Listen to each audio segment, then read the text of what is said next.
Ahead and call the workshop to order. This is about our Recreation Department operations, and I guess we're going to start out with Mr. Roddenberry. Good afternoon, Commissioners. The purpose of the agenda item is stated in so, and I presented a PowerPoint presentation hopefully to educate y'all and the possible citizens that might need to know how this came about and why we do things. Our mission statement, I will say we were one of the first to, when years back, I remember there'd be a citizen stating that we didn't have a mission statement with the county. Well, we had one for quite some time, so that's a little feather in our cap. But that is the mission statement for Wakulla County Recreation Division is committed to giving every child the best possible experience with youth sports. By providing excellent sports programs, our goal is that every child and citizen's passion will grow when we as a whole teach them our knowledge and understanding of time, patience, and the meaning of teamwork. As our community continues to grow, the Recreation Division will continue to strive to provide the best activities for our community. Parent involvement is important. To find out more information on how to get involved, please contact us. The next slide is our organizational chart. We have 5 employees. I'm the Recreation Director. We have Mr. Mike Hamilton and Jerome Frisco are our maintenance men. We have Ms. Peggy McLaughlin, who is our administrative assistant, and we have Ms. Noreen Britt, who's our park attendant. With that said, we are 3.75 FTEs. That's with part-time people total, so we are total is 3.75 FTEs. This shows you as ranking in the county where our positions are FTE-wise. We're somewhere in the middle with 3.75. Next slide. This is what we are in charge of.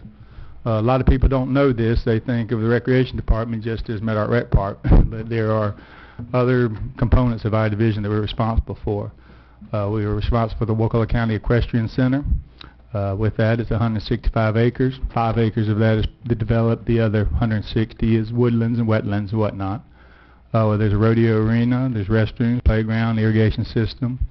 Down at the bottom, we have an agreement, a user agreement with the Wakulla Horsemen's Association that is a mutual beneficial agreement that they're responsible to take care of their arena. We're responsible for taking care of pretty much everything else. They do take care of their restrooms, and on their day events, they prepare everything. It's a very beneficial relationship with both parties. Meadowlark Recreation Park, that's the next responsibility we have. You can see there 40 acres, baseball fields, softball fields, etc. We are also responsible for the Ocotney Bay Bike Trail. It's currently 10 miles of trail, 4 boardwalks, 1,500 feet. In the future, when Phase 2 and Phase 5B are completed, it will be a total of about 13 miles. I listed the boardwalks there and the linear feet of that because that is something that down the road is going to have to be maintained with pressurized, pressure-treated wood. And those are the factors that come into play in the upcoming years. When that starts to decay or rot, there will be a need to replace and keep up on that facility. The last one is the Wakulla County Community Center. We're in charge of the grounds there, and that's 22 acres. The gym, 6,000 square feet, and there's a playground there. With that, there's our budget. That's the general fund budget that the ad valorem pays for. Our staffing budget is $165,000 of that. Recreation operational budget, $66,000. The number 2 and 3 budget is the OBT bike trail budget, where there's $4,500 in there. Most of that was for the a piece of equipment for the blower this year. That will be considerably less probably next year. The community center budget is a token $17,000, which is usually the utilities that are reimbursed through the one-stop. Totals $253,537.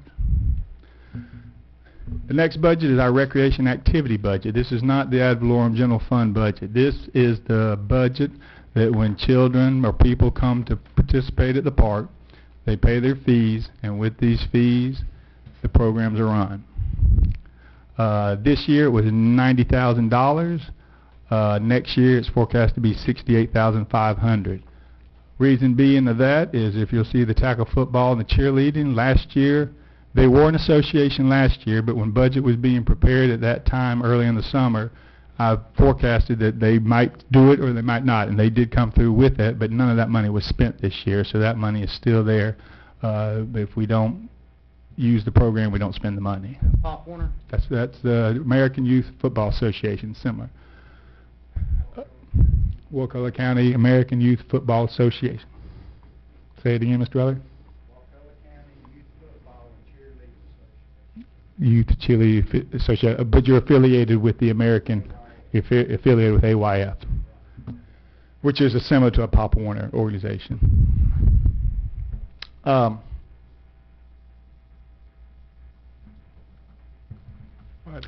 user and where we lose money in that, if you'll go down to the recreation or the association user fee, if you see it this year for this current year, it's $5,000. Next year, it's forecasted at $15,500. That comes in with the Football and Cheerleading Association. When their children register, they'll pay $25 to the county on top of their registration fee with them. That's what pays for them to, we prepare their fields, and I'll go more into that later on in this presentation of what that goes for. But that's, you'll see that increases quite a bit there in the user fee because they have quite an enrollment, 250 to 300 plus children. So that's just enrollment is attributed to the increase, no increase in the fee itself? No increase in the fee. That is just that is what they usually average, 300 every year. But this year it won't be in the county. We will not be registering in the Football Association. So therefore the Football Association will get that registration fee.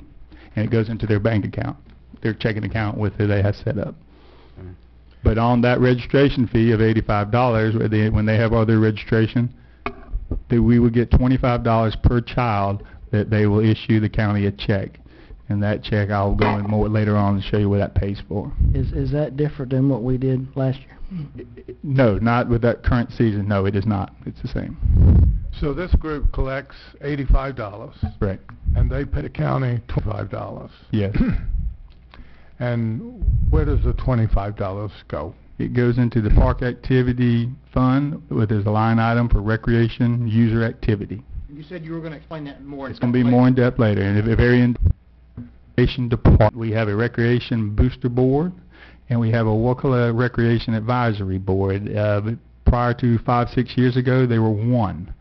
During the Pingree administration, he wanted them separated, and for various reasons, the money aspect of it with the concession stand, I'll go more into that. The Wakulla Recreation Booster Board is like the Gridiron Club at the high school. They support the tackle football, recreation booster board, sports programs out there. Programs that we, the county, Earpine, Roddenberry, Noreen, Peggy Boffin. Hang on 1 minute, Mr. Roddenberry. Yeah, can you explain what support means?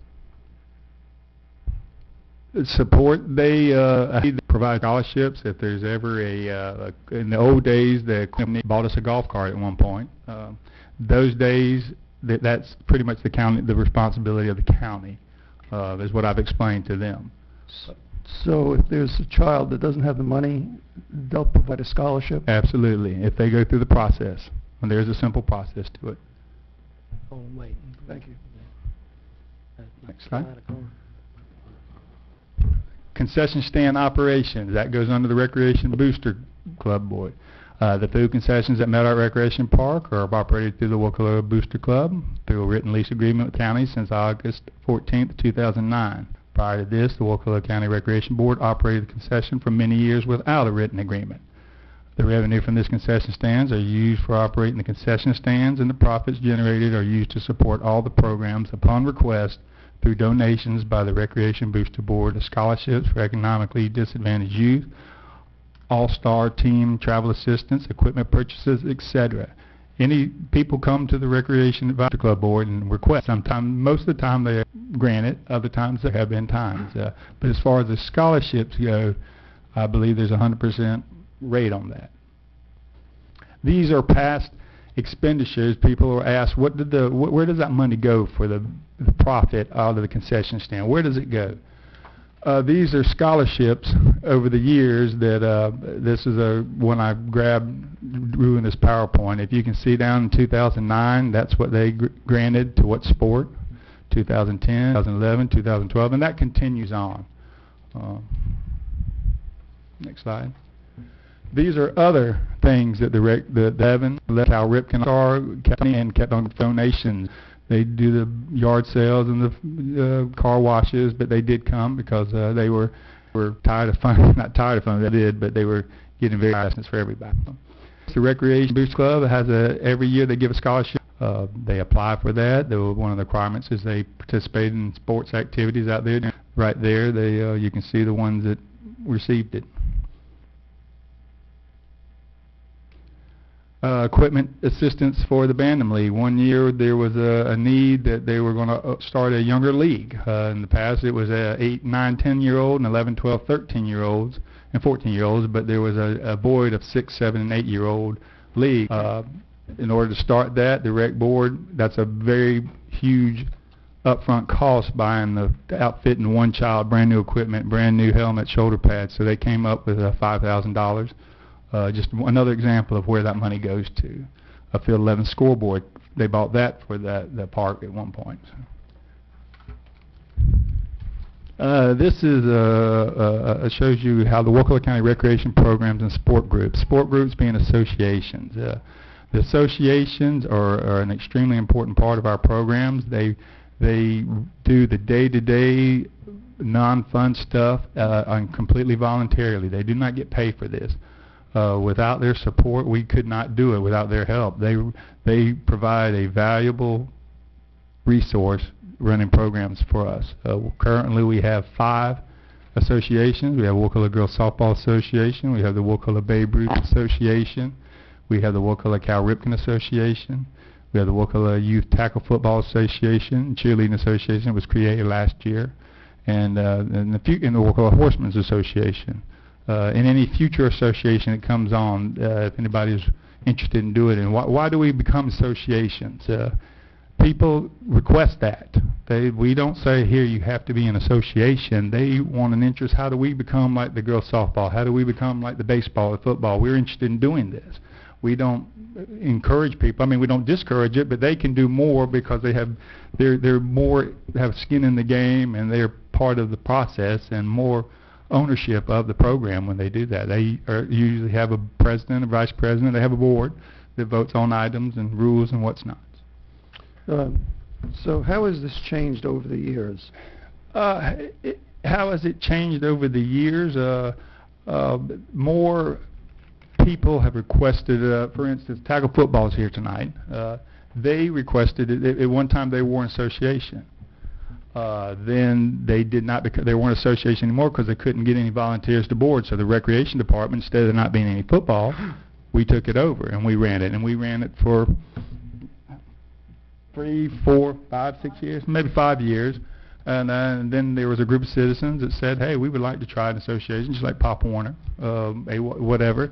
And we'd like to try this so we can do a little bit more. We do a cookie-cutter approach to these programs. We don't more for any or less for others. We just, after that season's over, we move on to the next sport where there's no all-stars, so there's no banquets and stuff like that. We are a factory when it comes to it. We still care, absolutely, but we take in consideration all the participants out there, not just the football, but the soccer, the baseball, and they, one after the other, they pile up on us. How does the association differ than a booster?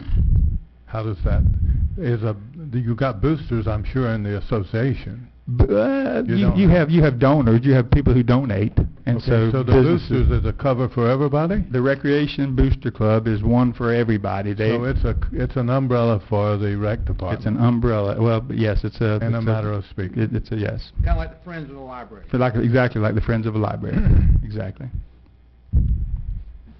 So does Wakulla County itself run sports programs at Wakulla County does. We run the younger age groups, the T-ball, the player pitch, the younger baseball leagues.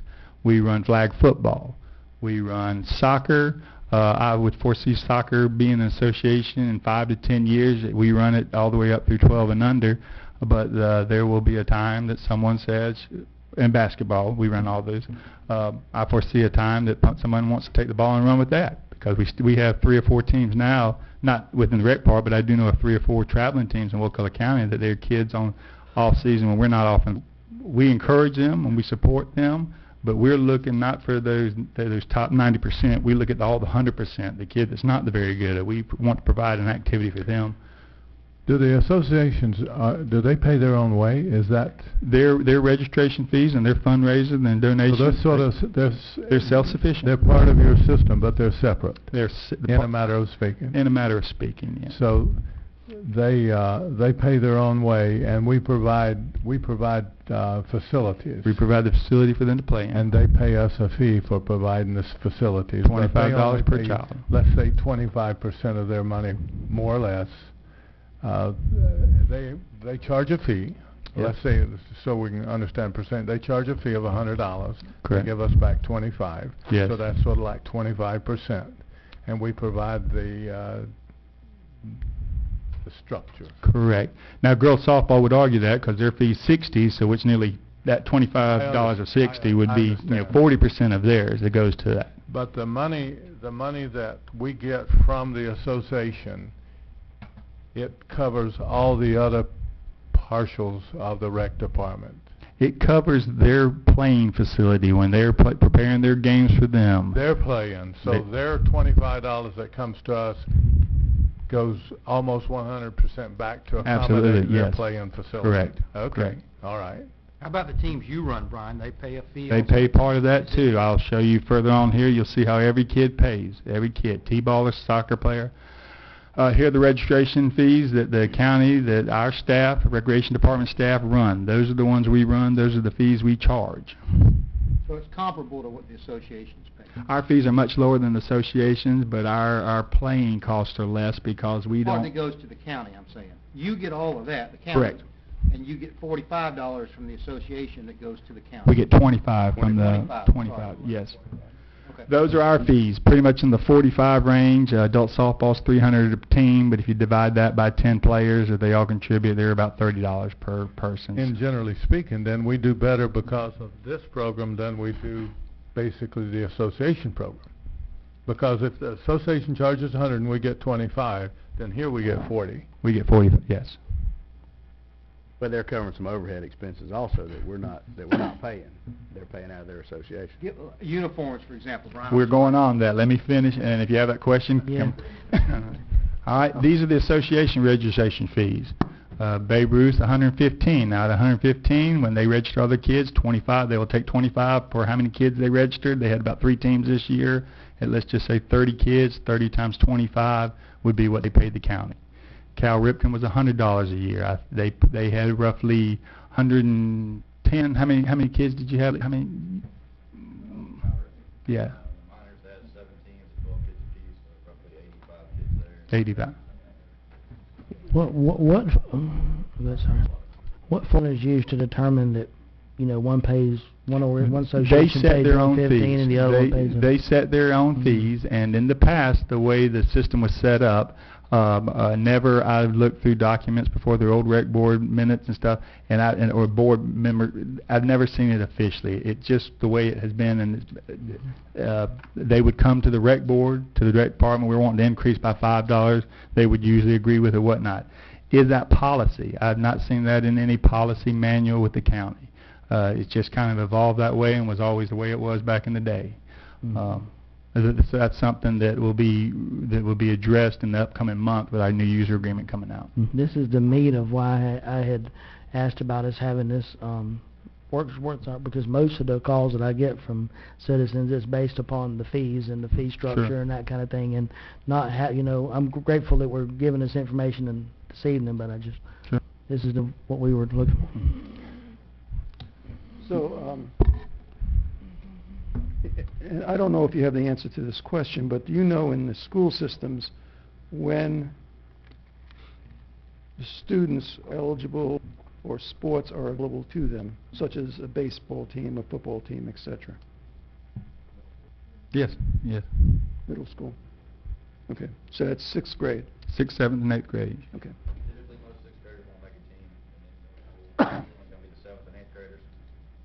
That being said, as far as the Cal Ripken Association goes, I'm not quite sure where the fees are split up. That also includes umpires. jerseys, which are generally a sub above what a normal rec park is. So, Okay, so the 7th grader in a middle school would be joining one of these associations. if they don't make the team, there's obviously limited number. Okay, so there are school teams, and then if they don't make that, they can also apply here. Okay. Program registration fees, what are they used for? Regardless if you're an association or a rec park program, these are some general things that you pay for. Uniforms, equipment, field game preparation supplies, insurance, electricity, yearly field maintenance supplies. That's what the county, the girls softball and the Cal Ripken League, they don't pay daily for the yearly maintenance fee to go out there and hire somebody to to fertilize. We do that by when they pay us the $25 and it goes in the user fee account. Part of that, what I'll show you coming up, is how this fee's spent. I saw this little T-ball, and with this little T-ball guy, that's our program. And if you look, go to the next slide, Ms. Jessica. His uniform, this is what our program paid for it. Now, there are going to be more because they do a little bit fancier jersey. They have higher umpire costs because they're more advanced than our T-ball player. Their baseball is much more advanced. Their cost of overhead is a bit more. But for our T-ball guy, uniform, we provide him a shirt and hat, roughly $10. If you look at field equipment, home plate, we have to buy that. That's $28. I listed these prices so you can see the cost of these programs. It's not just go out in the field and play, and this is just a T-baller. Playing equipment, there's a batting tee, that's $29. There's batting helmet, $26. Do we buy a batting tee every season? No, we reuse it, but after 2 or 3 years, it does go bad and we have to replace it. Same with the batting helmet. Balls, pretty much the same, $32 a dozen, and we give each team a minimum of 6 new ones and 6 old ones, so we're replacing that constantly. The associations, they have the same costs, and that's what they use their registration fee to pay for. But theirs is more because their kids are bigger and bigger uniforms and pants versus just a shirt. That was the question I was going to ask earlier, Brian. The county-run programs, you supply the uniforms. What about the bats? We give them 2 bats. Okay, so Yeah. you give them, now the association teams, like Cal Ripken, for example, they provide their own T-shirts and their own equipment. They show up with a bag full of bats and all that kind of good stuff. So they're more of what they're paying for is the facility, really, and electricity. The $25, yes, more, yes. We do not buy their bats for their balls or So anything. the county programs, you actually, it's a lot more out-of-pocket. Yes. Is the uniform policy, is that across both the county and the association, or does the county follow one uniform policy, and or each association able to set their own uniform policy? Each association sets their own uniform policy. We provide the same, pretty much the same identical shirt to winter soccer. It just says instead of baseball, it says soccer. It says basketball. We just use a basic T-shirt, and when it's baseball season, we provide hats. Other than that, it's just. You probably have it in here, but how far do you run into red? Do you run into red? Do you break even or whatever? Oh, we don't go in the negative. We don't. Okay, so you operate what you've got. Yeah. If we don't have it, we don't spend it. We start out, yes. Okay. I might only buy 6 brand new tees versus 10 that I need, but we can use those one more year, and then next year we do. But we don't ever go in the red. Now, could one argue, Brian, that the associations are at least obtusely, I guess you'd say, subsidizing the county leagues by saying, and I'm not saying there's anything wrong with that, but they said our $25 we don't get No. helping to pay for these baseballs and these shirts for these other kids. No, not at all.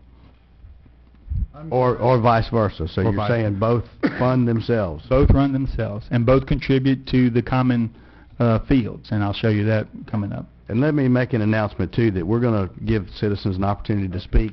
If you will, fill out a speaker card and keep Have in you got a mind speaker any card? questions that you have, because we blocked off 2 hours, so hopefully that'll give us plenty of time to get everyone's comments, and we're a little less structured here than we would be in a board meeting, so we want to make sure we get everyone's time in.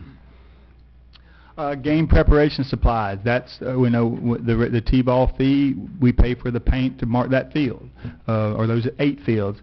The rec activity or the user, the association, when they pay the $25, out of that fee that they pay out of their pot, we pay for paint to mark their fields for their games. And If you had more money, what would you do with it?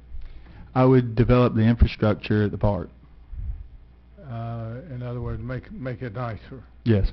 Biggest Or complaint more, I and get- more fields. Yeah, more, everybody needs more. And And I'll more show you. maintenance is what I've heard, because, you know, the ball fields, they want them What break is your- down more and stuff like that. What is your percentage of our budget? I don't know what the overall percentage, you have to ask the money lady over there. What is the percentage of our budget? Well, it's a operational budget. We have a $20 million operational budget, and he's 165,000, so. Let's His is just- 865? Yeah, 165. 165. And this is not, And then you look at, and not just that one, yes, but if you look, after you take personnel and you look at it, it's 65,000 of operational costs. That's all there is 65,000 to do it all. What was the last year we were able to get a FERDAP grant, Brian? Last one I remember was the tennis court grant back, Back same nine- time Sop Choppy was going on. 2008 or 9, wasn't it? I would That's say been a 5 while. years plus, They and that's the should- FERDAP kind of ran dry during the recession, and Do you think it might come back soon, maybe? I mean, I know Cherie applied for a couple FERDAP grants, one at the community center for the outside, and I don't know if she's applied for another. You're allowed, in the old days, you were allowed 2 per county, so I don't know if they, and Jerry, just to put things in perspective a little bit, and this is not a stab on anybody, it's about 2% of the sheriff's department's budget is spent on rec. Yeah, I can understand that. Your operation part of that again, you had a employee part and an operate. What was that operation? 65? 60 plus or minus 65,000. Okay. Yeah. This here, Jessica, I'm just not looking at it. It's on page 2 at the bottom. 65,000. 65,000. And that's your gas, your fuel, your toilet paper, copy machine, whatnot. So the $25 fee that's paid by the association, does any of that go to salary? Does No. any of that go to operations? No, not the basic operations of cleaning the supplies for the toilet, the repair of the broken door, the vandalism, none of that goes. It goes strictly to the facility, the athletic facility they're playing on. That comes out to be 3%. That Yeah. comes out to be 3%. Yes, we need 33%. Yeah.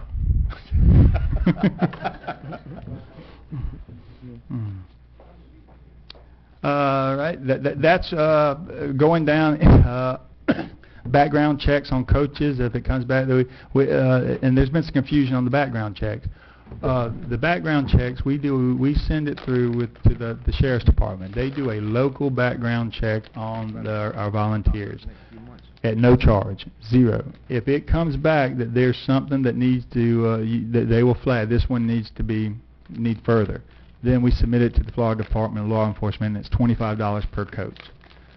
Sometimes we have 4 per season, sometimes we have 14 per season. If I'm doing that for T-ball coaches, I pay it out of the T-ball registration fee. If I'm doing that for soccer coaches, I pay it out of the soccer registration fee. If I am doing it out of any of the associations, I do it out of the association recreation activity fee. So everything stays within its funds. Stays within its code, Soccer's yes. not supplementing cheerleading or vice. And your operation of your concession stand, the county does that? That'll be, That's coming up? it's coming up. It's coming up. It's coming up. Mhm.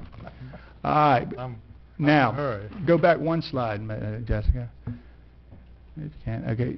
The T-ball kid, with his $40 that he registered, he pays for electricity. The association, they pay for their electricity. Every kid out there, whether we run the program or the association, they pay for their electricity. Now, they don't pay the whole calendar year. They pay for the months they play. So, for instance, during the T-ball program, electricity was used at their fields February and March. It came out to $354.60. Now, you have 100 kids out there that register. That's only $3 per kid. But when you're doing that times 20 leagues, $300 times 20 leagues, whether it's a association league or a county, that adds up. This came about when, during the recession, and Mr. Pingree was here and Tim was here, that these programs had to pay for themselves, and we were being cut. We had to find ways to stay or play all Saturday games, and people don't want to play all Saturday or Sunday games. They want to play at night too and practice at night.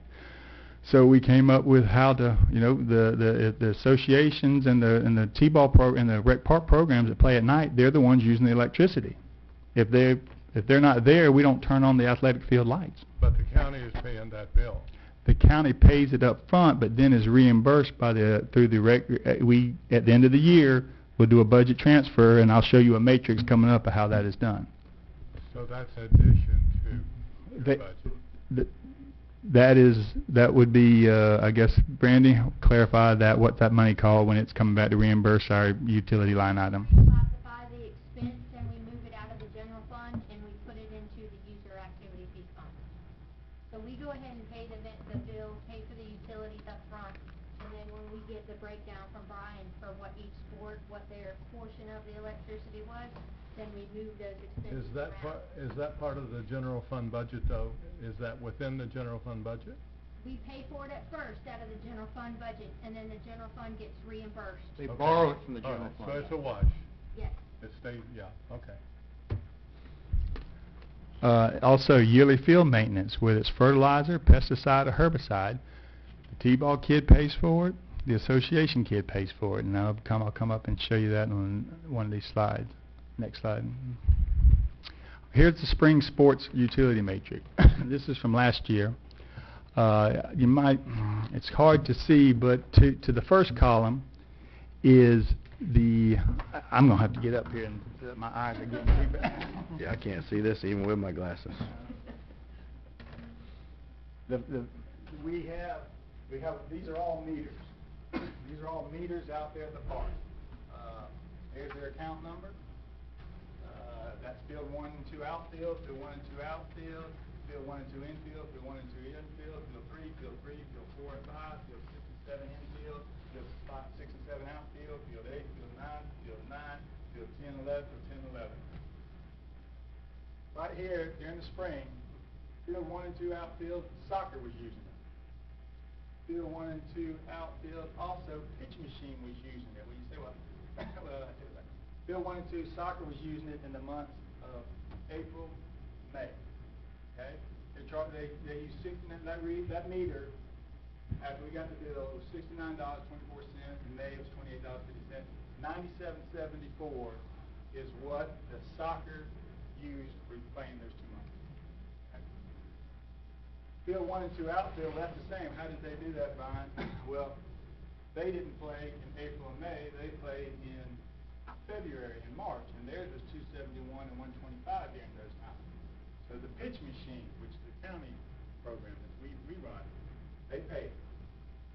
Field 1 and 2 infield, the reason it's here twice is if this was player pitch, which is one of our programs. These meters, the lights, one meter doesn't go specifically to one field.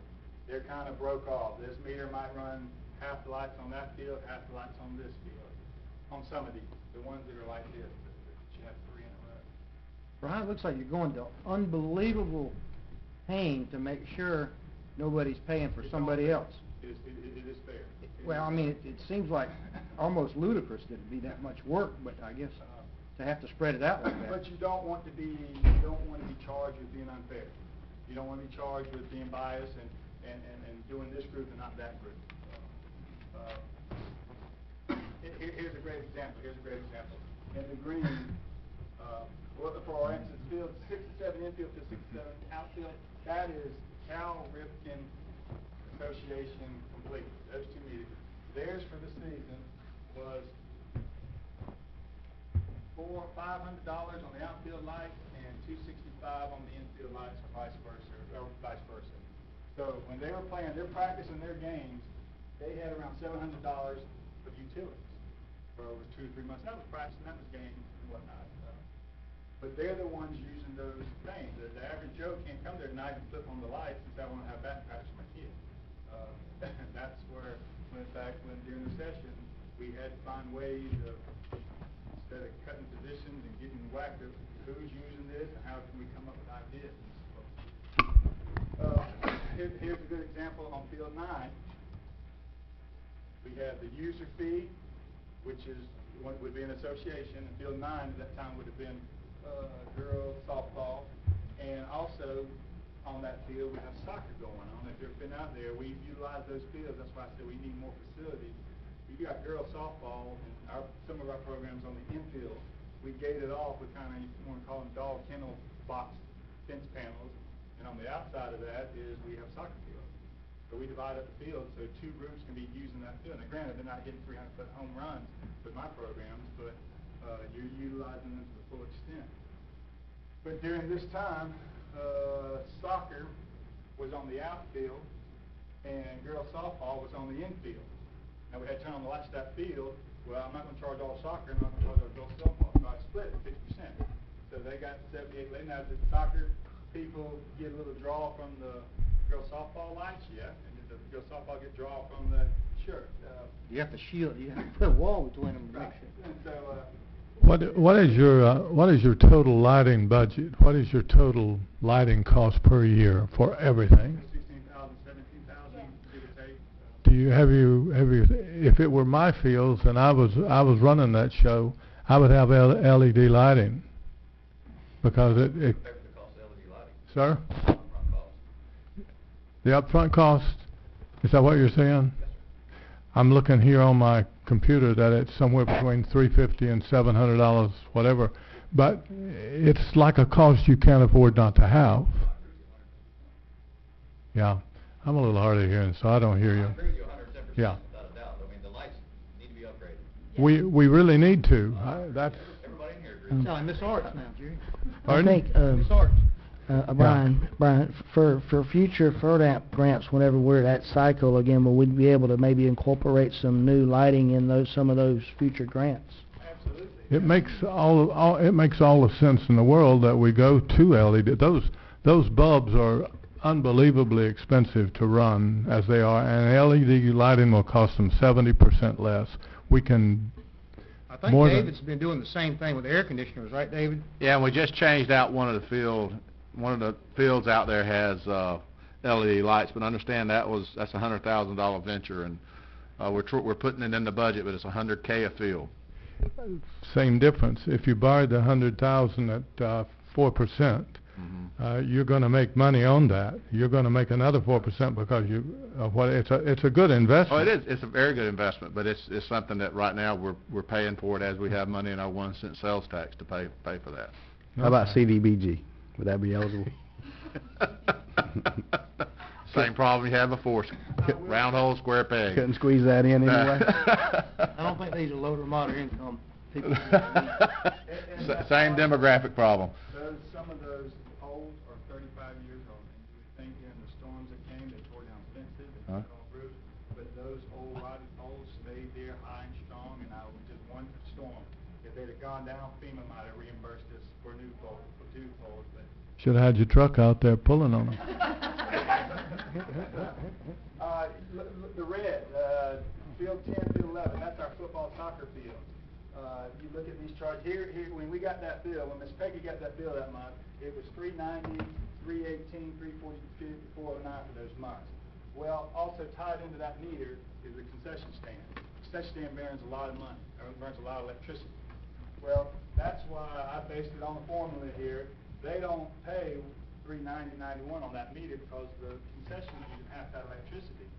That person right there, field 10 left T-ball, the T-ball man, he only pays you $195 because half of that, the bill was $390. It's not fair to charge to put the concession stand operations on the T-ball fella, or the tackle football fella, or the soccer fella. So that's how detailed the fairness this is. Next slide, Mrs. Blum, I think that's good. Am I in y'all's way, or can you see? So, a couple of questions. So, does concession stand pay for their electricity? Listen, no, they do not. And that is part of our general, we pay the electricity. That, at the beginning of the year, we budgeted $17,000 for electricity. Recouping it, we might get $10,000 from the association, that's part of, we pay the office electricity. And we could, I mean, we could start with the new, we have to renew that agreement that contract, and that could be one of the things. And then, so if someone's not in these leagues and they come to the fields, is there time where someone is not in the league and wants to just go out there with a couple of kids and hit the ball around or have them shag flies or whatever? Is there time spaces for the... Yes. These seasons only run, all the baseball fields they also use the soccer fields at that time. There's plenty of downtime for the public to come out there and use it. Now, not necessarily in the evenings when the associations and the baseball programs are up and running, but in the daytime or Saturday and Sunday, there's not too 90% of the practices are going on Monday through Friday. So there is time. And there's 9 fields out there. If they come out there and all of them are filled, and there might be one field over here, sure they can move over there and do it. It's not been a big problem. Most of the kids that are wanting to do that are already rolled up in the league playing. On a good day, how many people do you have using your park? I'm gonna come to the end and you. So, to Howard's question here, if the public is coming during those times when not part of a league, are they also consuming electricity? They can, if they want to use those fields and we want to hit, in the old days, the lights were not locked. They'd come in and flip them on and there was no policy, that's that. We lock all the lights now. Then the last time we passed fees, if you want to do it, it's $25 an hour. If you want to come out there on Tuesday during the off season in the summer and just hit baseball, you can, but they pay $25. That's crazy. Sorry. It's a public park. You have to pay to go out there as a public person and hit balls. We just have to figure out how to pay for it all as a challenge. Can we do timers on the lights Hey. instead of Miss Noreen having to go and flip lights all the time? Yeah, I've taken that recommendation. Did we email yet? No. That's a good idea. Hold that. We'll hit that. We'll hit that more. And also, I've heard that the concession stand is not always available to everyone, and folks have wanted to maybe bring out a food truck or something and try to do their own concessions. Is that accurate? That is, you can't bring out because there's a contract in place that they have exclusive rights to the serving of refreshments at the park. I'll ask you about your concession. Hopefully it's not in front of you there. Well, let me go on. The whole discussion question. We've got a whole thing. Write that question down. And we'll do it. This is the winter sports. This is a soccer player. At the end of the month, at the end of the season, they use $4,000 of electricity. That was paid for by the soccer player, not by the taxpayer. It was paid for by the soccer player registry. That's what they paid. The next slide is just field maintenance. Not only do we do the grid on the electricity, but fertilizer, herbicide, pesticide, multiple groups use these fields. There's only 11 of them. So during the soccer season, baseball fields are not baseball fields, they're soccer fields. During football season, baseball fields are not baseball fields, they're football practice fields. And if a group or association uses them, they are part of it and they need to pay for it. This was winter ride. This October we put up ride on all the fields. The bill for it was $933.64. That ride, the whole park. That ride, 11.5, 15 acres. That's what it rides. Field 1, Field 2, Field 3, out of the percent of turf there, those are the bigger fields. You can tell, 10%, 10%, 13%. Field 8 and 9, those are bigger fields, 13%, 13%. The smaller ones are the little kids, I'll call them Little League, which y'all might understand, but the Little League field, they're only 1 acre, 1 acre, 1 acre, 1 acre.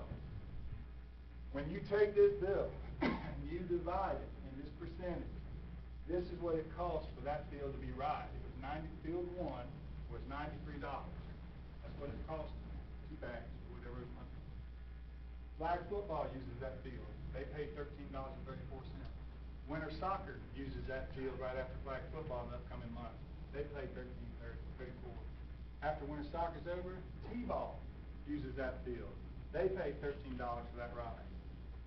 Pitch machine, they use that field. They pay $13. Player pays $13. When spring soccer comes around, they pay $13 that field. And the user fee, the user associations, they pay $13.34. for field, Robbie, before you shoot me, that's called the times y'all practice on field 1, out there in the outfield. So y'all paid that 13.30, or whoever it was out there in field 1. They paid 13. So you see how every group, whether it's adult softball, they used field 2 last year, and field 7, 8, and 9. Their share, they paid $11 for that small 1.5 acres, and they paid 31, 29.40. So every group paid a portion of it, of the amount. Number of games. I want to ask you another question, Brian. There's another one of the more one common thing that I have citizens calling me is coaches and everything. They were saying about at certain times of the year they have to spend their own money to buy a whole lot of ant killer in order to put out on the fields to kill the fire ants. Do we provide any of that, or do we put out any fire ant things? We broadcast twice a year, and I haven't they'll pay for it. We broadcast. It's expensive. I just quoted the airport. He was asking me how much it would cost them based on, and I can't remember the figure, but it's very expensive. But we broadcast twice, and then after that we spot treat on a bi-weekly basis. Our problem with that is we have that pine pasture right there that's higher. So anytime it kills them and knocks them out. But if it rains a hard rain and that watershed comes down through the park and it brings ant colonies with it, they reestablish there. That's just the way it is. We could not continue to broadcast. For one thing, it's illegal to do it. Amount that you can't broadcast with the public. So if a team needs something, a load of clay, striping, or whatever, can they request that, and that be figured into their total cost? We at the beginning of the year I buy clay, and I charge it to the users, and we put it where it goes. And say something happens, they got a tournament coming up, and they'd like an additional application or some special treatment. Can that be done if that cost is figuring it? We're on the 3.75 FTEs. We've got a lot of responsibility. We work with them. They request us plenty of time. Yeah, we do our best. Give us 24 hours notice. We need 3 kitchen mounds put over here on this field and 2 over there. You know, we might be down at the community center that day, or we might be down at the trail that day. So, Ron, how many FTEs did you have 6 years ago, 7 years ago? I would say, but we were with the parks. So you combine the parks and the rec back together, you were at, I think Cody was at 3, so we were at 6.75, plus we had probably 3 more. So I'm going to say we might have been at 9 or 10. But the session and the cuts, we kept on everybody, not just everybody. Do we still use the inmates from the prison? Yes. Do we provide the supervision, or does the the county employees does that. It would be nice if we could get a deal where the state system provides one. That's one of the things that. They're 3.75. That's one of them. That's one of them. So that leaves 2.75 people to work. Because that guy, all he does is supervise prisoners.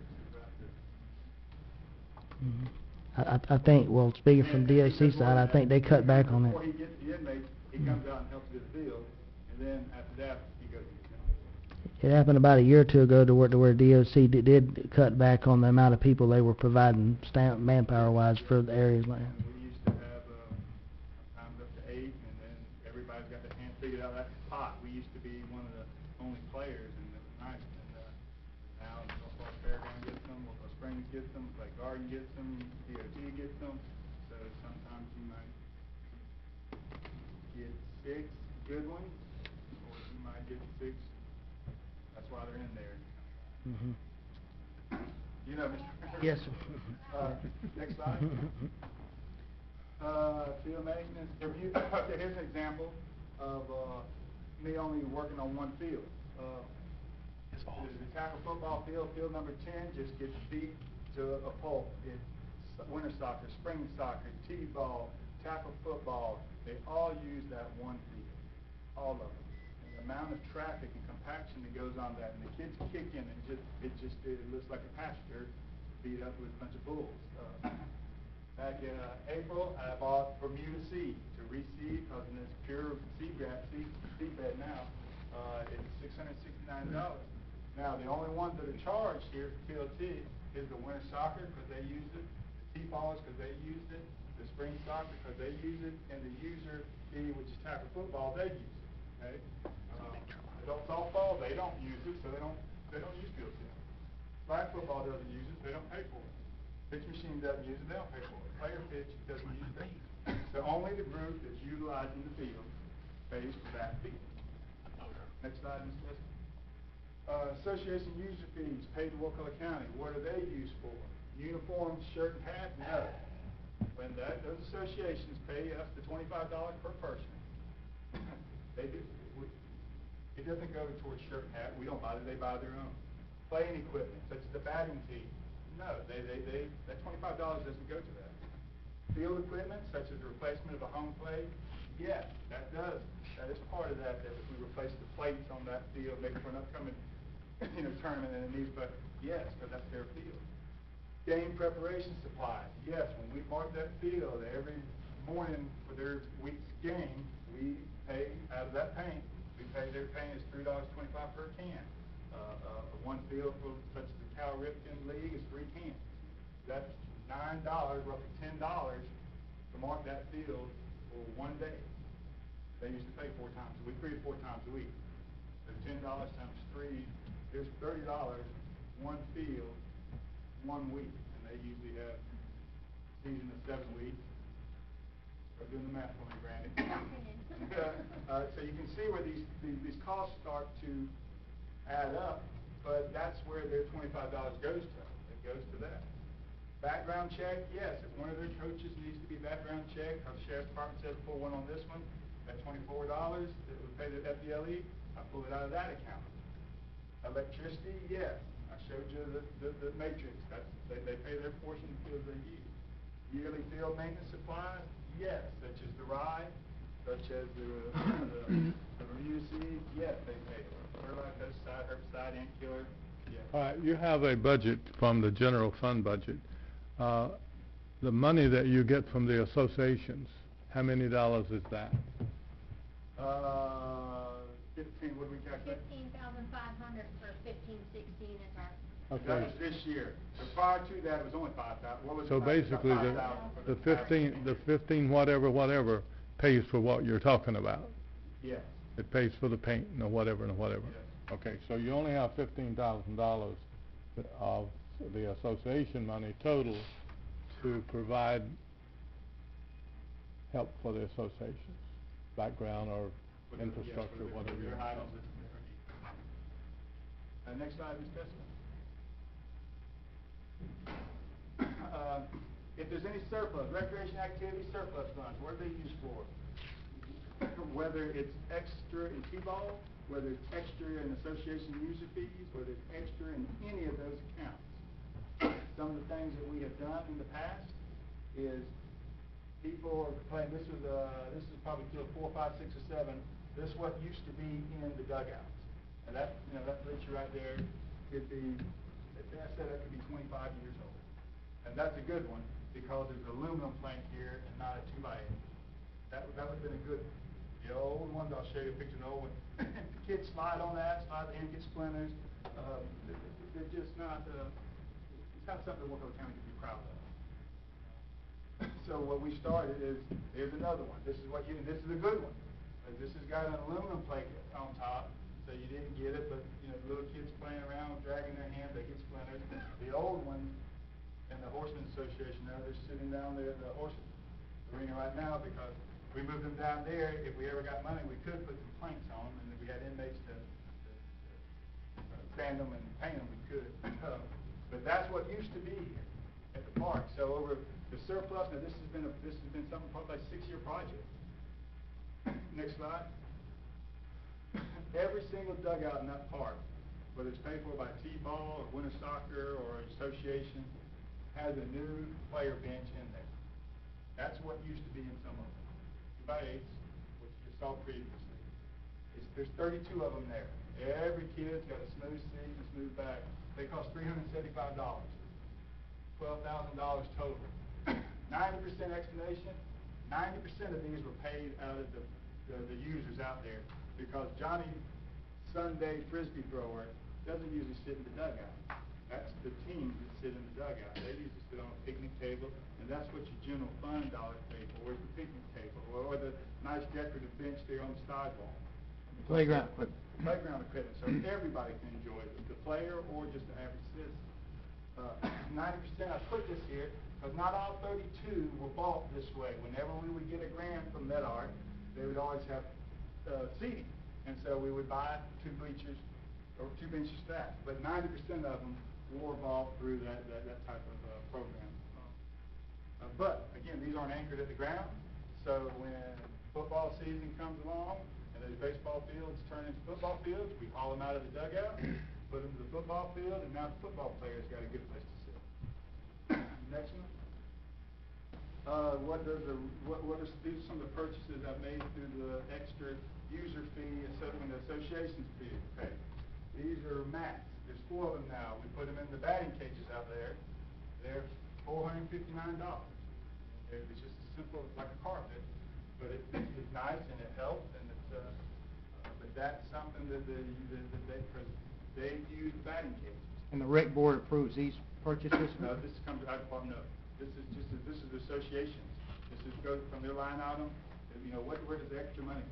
That would have been an association purchase. Well, my question is, Brian, who decides to buy that? I decided to buy that, okay, because I had out there the park here, because there used to be carpet there, and the carpet wasn't there anymore, so we tore it up, and you got a concrete floor. Safety-wise, we needed something there to cover us. That's fine. Pitching screen, it sure be nice to have the pitching screens here, Brian, because the T-ball man doesn't need a pitching screen, because he's tossing the ball, and it's the older division, so therefore, when they requested them over the years, we bought 6 of them for the batting cages, or they can be moved to the field. And they're $269 a piece. They're $1,600. Brian, you need some water? Yeah, let me get it. That right there is one of our fields that this would be a future charge that I would use. This gets small again. This is from players hitting into the fence. And it happens at every park in the United States of America. If coaches ask them not to, presidents ask them not to, it's just the nature of the beast, they do. But that fence eventually got to be replaced when it starts to come up. I will not replace the whole field, but, you know, to where they quit hitting into it, we'll replace it one day when we have some inmates that might have some fence. Now, I won't contract out that unless it was a dire emergency and hazardous. But that's something that needs to eventually be repaired. And so we would take, if it was that field, we would take Babe Ruth, that'd be an association, we would take and buy a new roll of fence, fix it in-house. Brian, let's take a break for a minute, and it's 4 o'clock now, we're halfway in. Let's let the citizens come up and ask questions, and if we have enough time, we'll come back to the rest of this, unless anyone has... Well, I'm almost done. That slide right here, let me... Oh, yeah, hit it. What does general fund ad valorem VOCC pay for? That's $67,000. That's for any family in Wakulla County to come out and enjoy the park. Picnic, using the restrooms, they can know they have a picnic table, a grill, whatnot. That's everybody. That's what your ad valorem. That's when you give us that money. That's what we use it for every citizen, not just the sports. How many dollars do we make off the concession stand? We're coming up. Keep going, Mr. Just let him finish, so he can let the citizens. Next slide. Next slide, Mr. Hold this up. You know, who should play that? And people are passionate about this because they're kids and they're taxpayers. And they said, you know, well, I think that the county should pay for the electricity. I think the county should pick up the fertilizer. I think y'all that's why they pay y'all the big money. Y'all make those, you know, y'all can decide now to change that. I've always gone under pressure that, you know, the program should pay for itself. I think Boy Scouts is a great thing, and I think Girl Scouts is a great thing. But I don't know if I want my property taxes raised to pay for something like that. And that's that. All right. Your question, this is the 2013-14 figures. And this is just spectators. This is just spectators. It's not counting the people playing. This is estimated number of visits calculated below based on the following. If you were Walt Disney World and had turnstiles out of every inch, It's based on spectator only, not including anybody coming there on the weekend, walking, just based on the parents following the kids. Each attendee, each player would bring 3 attendees on games. Usually mom comes, usually dad comes, usually sibling comes. Let's just use those average. Sometimes you got grandparents come, maybe you got a big family. But this is based on three people coming. 2 attendees come on the practice. Mom stays home, gets the other child ready, or dad stays home. One takes the kid to the park, the other stays. It's based on 2 attendees coming during practices. 3 come on the game to watch the junior. 2 come on the game to watch them practice. Based on there's 12 players on the team. Now, 180 teams out there at the park in that year, with 846 games, 692 practices. They practice a lot more than they play. Next slide, Jessica. One game consists of. Go back, Jessica. All right, go one more. Okay, that was for practices. Next field. This is for games. One game consists of 2 teams, 24 players. The game brings more. That brings 3 spectators. 24 players for a game. 12 on this team, 12 on that team. Would bring 72 spectators. 846 games at Meadow Park times 72 spectators. Next slide. That's 6,912 annual game spectator visits. If everybody uses the bathroom one time, there's 6,000 plus. 60. 60,000. That's just for the games. Next slide. Practices, same kind of formula, but not as many. Next one, Jessica. 40,000 annual practice spectators. Next slide. Go back, Jessica, one. 100,000 people coming. If you had a turnstile, based on those low figures, that's how many times. Now, that's not 100,000 people. Those are multiple visits, but the time they come over a 6-week period is that. Your concession question, I thought I might answer it. I told you, what was your concession? It's just how much do we bring in? What is your profit on your concession? Concession is run by the Recreation Booster Club. So they have the... Nothing. All right, the Recreation Booster Club is a umbrella for the Parks Department. It's a partner, I'd say Yeah. it's a partner. So the associations benefit only from that concession stand by way of maintaining the park and so forth and so on. The associations benefit from them by going to them and asking for scholarships. We got some kids that can't play. They usually grant those. Requests. Early on, I showed you a couple of teams came requesting travel expenses for the All-Star. Booster Club approved that, gave them extra money. Thank you. Any further questions before we open it to the citizens? Yep. I've got one speaker card so far. If anyone else would like to comment, please bring the card up and I'll call you. Mr. Robert Taylor.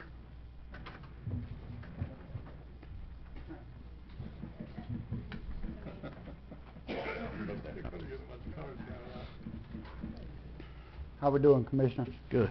Thank you for coming. My name's Robbie Taylor. I live in Panacea, 72 Joe Mack Smith Street. I represent the Wakulla County Youth Football and Cheerleading Association. This year we had 302 kids participate in our program, which was great. Our $25 user fee, I wrote a check, or the association wrote a check, for $7,550 to Wakulla County. Our fee is $85 per kid. You take $25 that I have to pay for the county usage fee, and ours is $60. It's what we got to buy helmets, we got to buy shoulder pads, we got to buy pants, and pads for those pants. We buy insurance for every participant. And that's why we joined AYF, is so that we could get a discount on our insurance. So you're talking about $60. Now, Mr. Roddenberry does a great job. I have no problem whatsoever. But we've got equipment that we fixing to have to phase out. Helmets that we got to buy. A helmet's $95. $95. By the time we buy everything last year, we broke even. And I mean broke even. And that was only buying a few pieces of equipment because the rec park let us use their equipment when we took over the association. When we formed our association, Wakulla County, the county commissioners, the rec park, none of the employees from the rec park are held responsible. Only our association. And in agreements with the rec park, we agreed to buy the equipment. Now, we're having to do a lot of fundraising in order to buy our equipment. And the $25 user fee, half our games is played at night, and half our games is played on Saturday. So I don't know what our electric bill was. Maybe Brian knows. But half our games is played during the daytime. So we don't use no lights on Saturdays. We got 2 games on during the week going on. Actually, we got 4. We use both fields. 2 of those games start during the daytime. We don't use the electricity then. 2 of those games on 2 different fields, we have to play under lights during the week. You know, I'm not sure how that works. I know Brian's got the numbers. I think what would be important, and probably apply to you and just about everyone, is let's look at these numbers he provided, because this is new to me and probably new to most of us, the detail that he breaks them down, utility cost and grass cost and things like that. Obviously, we want everybody to be in agreement that they feel that they're getting their money's worth. And I so understand. instead of, I don't know that we need to really split into those details now, but I would say take a look at that and feed that information back to us, and Sure. and let's make sure that's fair on both sides. Okay, that sounds like a winner. I don't want to try to put Mr. Roddenberry on the spot. He's always, I mean, without his help, we wouldn't have been able to do our association, Right. honestly. You know, and he supported us in every way he could.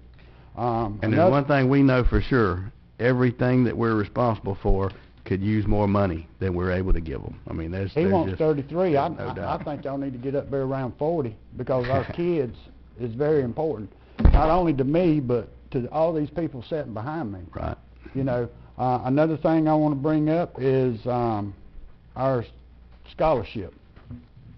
Our scholarship program, our parents pay half of the $85.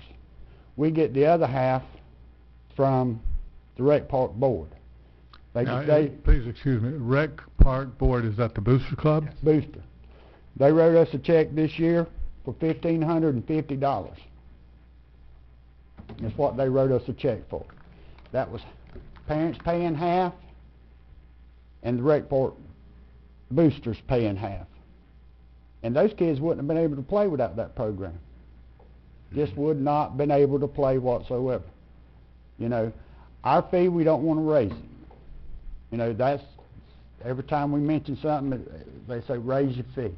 Well, $85 is quite a bit. If you got 2 youngins playing out there, we don't give them a discount because we can't afford to give them a discount. Right. You know, and this user fee, paying $60, and if we didn't have to pay but $15 a user fee, you know, any dollar helps nowadays. Well, I think that's where it comes back if we're getting our money's worth on the $25. When he's totaled up how he's breaking it down for each category, if you look at that and you come into agreement and say, yeah, that's right, he's being honest with us and we're getting our money's worth, then it's a matter of either raising your fees or raising fees on the other taxpayers and asking them to pay for it is what it comes down to, if we're in agreement that the numbers are accurate.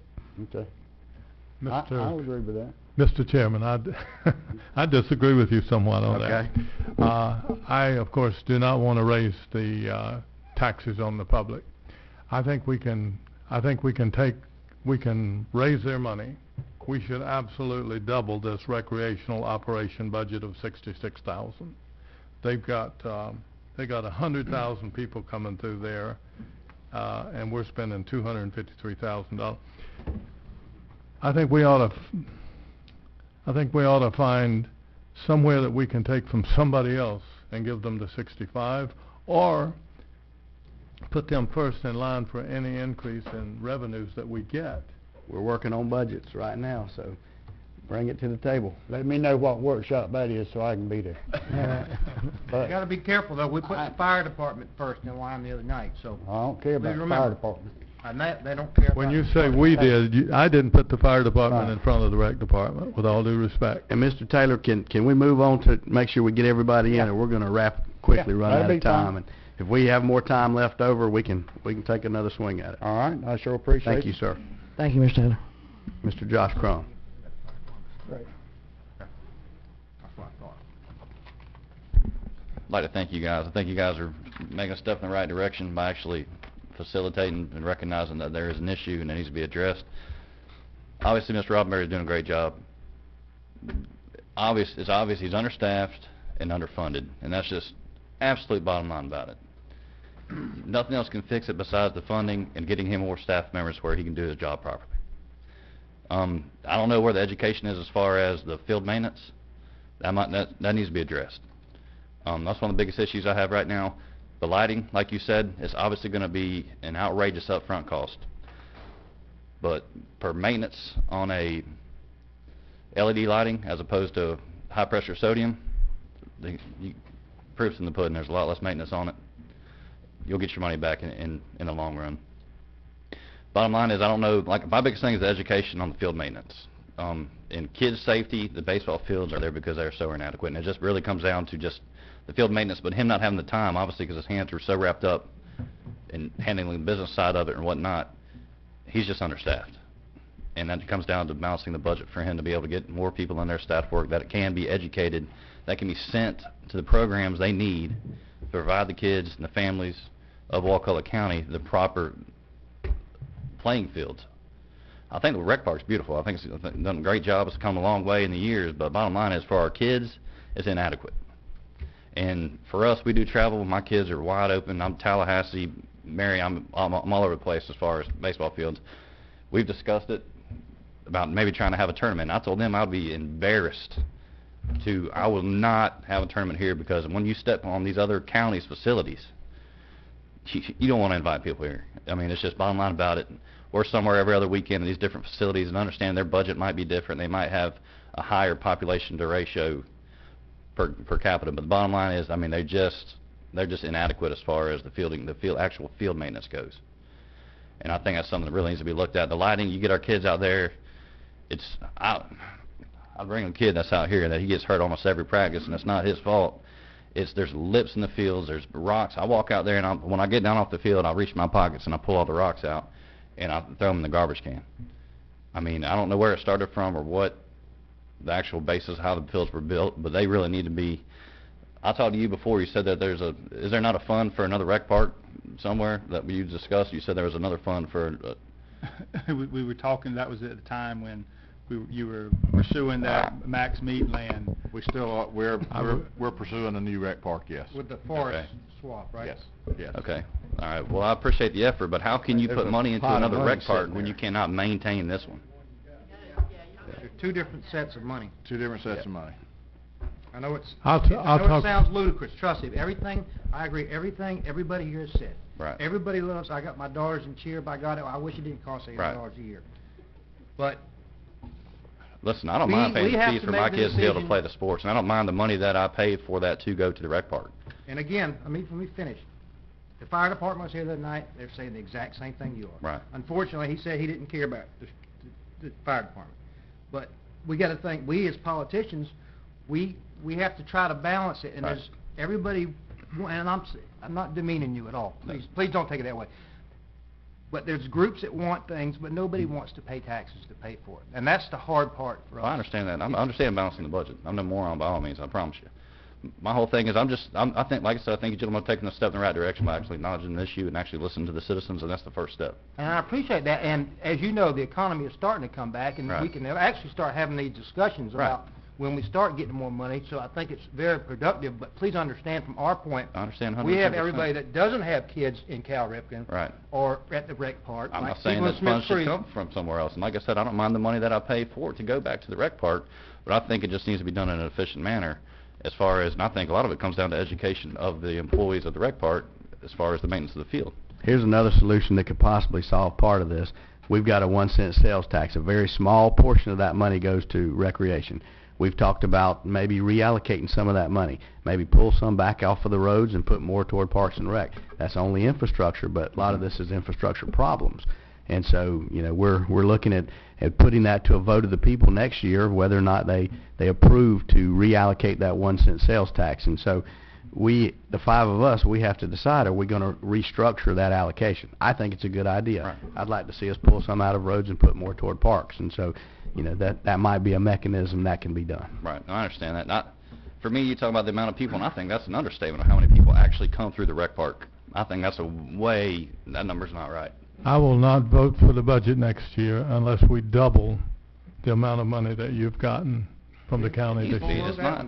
I can tell you, I can absolutely tell you that I will not vote for the budget Right. if we don't get more money for the rec department.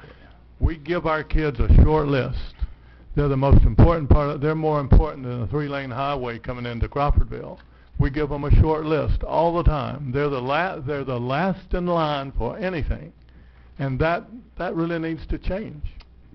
I agree with you 110%, but like I said, I do understand the balancing of the budget I will ask and the need for the growth of the county on top of that, because doing the great for the county, the growth is going to add more taxes, which is going to relate back to more money for the rec park.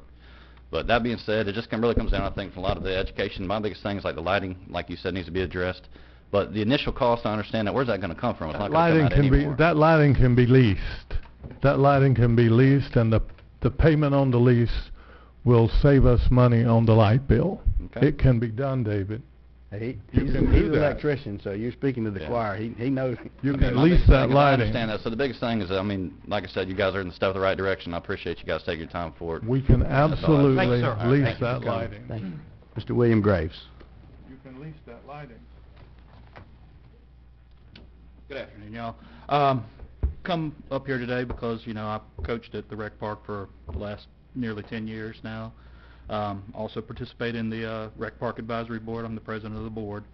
And I've done a little bit of research on the way down here, and I started looking at, the state of California did a research that showed that children who participate in recreational park activities are 15% less likely to commit crime. And to me, that's the bottom line. If we can reduce crime proactively by putting money back into the rec park here in Wakulla County, we won't have Leon County. I know there were 3 shootings this past weekend in Leon County, and if those kids had come up into the rec parks and come up learning some of the things that us coaches are teaching them, then we would be secure in our future here in Wakulla County. You brought up the 1-cent sales tax. That was the first thing on my list of things to talk about today. I think the 5% is far too small for it. I would like to move, you know, to say that 10%. 10% would be even less adequate than what we really need out there. But people like myself, Robbie, Mr. Barwick out here, the reason we do it is for our children. We want to shape the minds of our children and y'all's children too as y'all come out there. And we want to have a positive impact so that Wakulla County maintains this healthy environment that we have down here. So I appreciate y'all's time. I agree with you. Thank you. Thank you, sir. Jen Hurst. Just tell them, just got my book. Y'all gonna double team it? We're gonna double team it. And Pam 14. Barksdale. Now, I kind of disagree with what Brian said, and there's nothing against you, Brian. You're doing a great job, and we appreciate the support you have given us. But we did feel like we were pushed into an association. Shadon Barnes was given the books, the checkbook, asked her to be president, to here run the softball program. We thought we were kind of like under the umbrella of the county. They asked for our check statement. They asked to get all our receipts. They asked for the registration form. Fine. I've worked for state government for 29 years. I understand all that, you know. Come fall, we found out we should be, our checking account was under the Board of County Commissioners. and under your FEIN number. That wasn't supposed to be. It was opened up in 2006 that way. We were told we had to get our own FEIN number, had to get our own liability insurance. We were not covered in spring. We did not know we had to have insurance. None of the girls in spring were covered under insurance. Coaches, volunteers, girls were not covered with liability insurance. So we were told to get under like the National Softball Association, Dixie, some kind of umbrella. We went to the rec board in November to ask for some other kind of means. We didn't want to start a business. We did not want the liability. And again, we were told this is what we need to do, either get under Dixie or this or this. And we decided to go forward so the girls could play ball. So we have now set up a business, and we are a business. These associations are businesses. We are independent of the county, and it's weird how it's being talked about like you have access to our money, to what we do, how we buy our uniforms. We're our own entity. We are a nonprofit.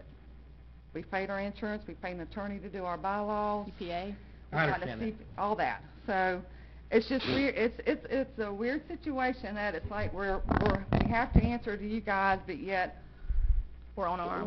we're our own entity, and some things we're on our own, and some things we're not, and we have to follow your rules and regulations. And we've been asked to provide the bylaws for y'all to approve those, provide the softball rules to approve those, provide a bank statement. Why?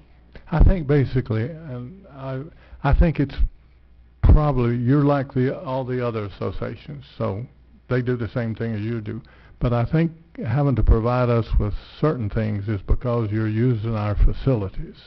We're paying you a $25 fee. That's correct. Renting your fields. That's Yeah, but they're the county facilities. They belong to all the people of the county, and we've got to make sure that the county doesn't get sued.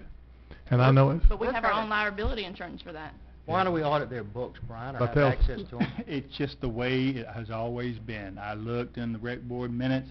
Did the BOCC ever pass that? Associations have to submit. No, it's just the way it's always been. We could change that, though. Absolutely. You We don't- I could don't think if they're a absolutely. private, they're basically a not-for-profit Understand, corporation. Our this attorney is, this, said Our that- attorney says that it's not. associations, have to have access to these that. associations are treated just like we do senior center, with the agreements we have with the senior Yeah, center. but we don't give their association money, though, do we? No, but No. but still, at the end of the day, they're all, we can audit those if we so choose to. No, et cetera. no. I say we end that process No, personally. no. Let's- Do we audit The the, county does not have privy to our records, Do we audit and the we've gotten Horsemen's that from our Association? attorney.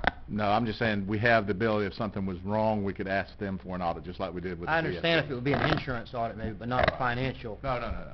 I think it'd be best to stay away from it, because if we're auditing, we're assuming some amount of responsibility for it. I think it's best to just stay completely clear. If they're a separate nonprofit organization, let's let them answer to the As long as they pay IRS. their fee, who cares? I don't care who pays. Right. Now, if we've got, we require insurance, background checks, things like that, that's gonna speak to the liability of the county, yeah, I'm for that, but the operation of the business, I would prefer that. Well, that's the reason there's a requirement for insurance, is for that very reason. To me, that would be akin, David, if I could, to us renting a slip in Panacea. Yes, let's say we did require insurance, Heather, don't jump down my throat. But let's say we required insurance, they'd need to give us a copy of it. But that doesn't mean we can go to their house and say, let me see your tax That's right, return. exactly. But Brian said that's a policy. No, I said that's the way it's always been. With the way, What do we need to do to stop yeah, that? yeah. If it's not policy, then you can't revoke it, so we can stop it. They don't There have you to. go. There you go, problem Yeah. solved. But And I now, agree. before I make that statement, we need to research with Evelyn to make sure it didn't happen back in As 1976. long as there wasn't a board motion somewhere, but even if there was, I don't see how it's legal. I don't That's personally see your confusion. books. That's a confusion for us. Associations, other associations. Let him figure it out now. Now he's aware of the problem. I think you got clear board. It's Our not- feelings anyway is, if they're nonprofit, as long as they pay their fees, we don't need to be, how much they pay for a bat, or, I don't care if they pay themselves and buy a team truck. I don't care. It's not my money. It's not a taxpayer's money. It's your money. And they're a board, so if there's problems with the way they're handling They'll it, handle that it. their parents of their association will start coming to their check meetings. into that, and if there say, was- hey, we want to see our books or where our daughter. I mean, that's If there was no board action or there no rec board action, official action, just get with David and you can just stop doing it, I guess. If you have a problem with the old rules, Brian just said that's the way it's always done. Right. That's not satisfactory. That's, to me, that doesn't fly at all, because it was done that way 100 years ago. If there's something that your attorney says that we can help you, that we're not doing, then let me know about it. Let us know about it, because you're taking care of our kids, and we don't need to get in your way. We just need to protect the citizens of the county.